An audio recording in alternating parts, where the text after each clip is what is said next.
Kryeministri i vendit Sali Berisha shtroi ditën e shtunë në mbrëmje një iftar për besimtarët musliman, në nderim të muajit të shenjtë të Ramazanit në rezidencën e tij qeveritare në kryeqytet. Pas urimit për të gjithë besimtarët, zoti Berisha nuk la pa përmendur edhe një vlerë të shoqërisë shqiptare, atë të tolerancës fetare. Ju në shekuj keni kristalizuar, keni konsoliduar në Shqipëri traditën më të shkëlqyer të tolerancës dhe mirëkuptimit fetar. Ju keni bërë që për shqiptarët, vlerat, liritë dhe drejtat njerëzore dhe vlerat hyjnore të jenë në një harmoni të plotë.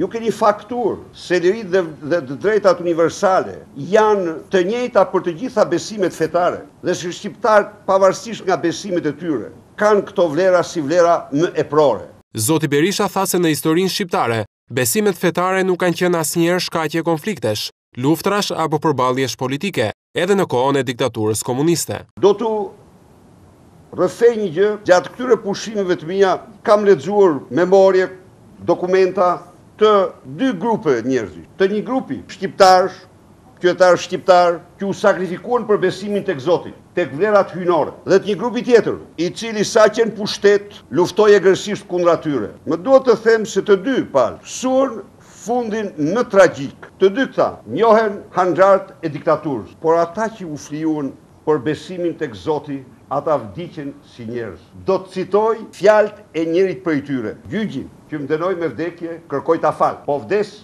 për besimin tim. Krenar. Në darkën e thirrur nga shefi i qeverisë shqiptare të pranishëm ishin krerët e të gjitha komuniteteve fetare në vendin tonë, përfaqësues të komunitetit musliman të Kosovës, Maqedonisë, Malit të Zi, si edhe ambasadori amerikan në Tiranë, Aleksandar Arvizu, dhe ambasadori i Bashkimit Evropian, Ettore Sekui.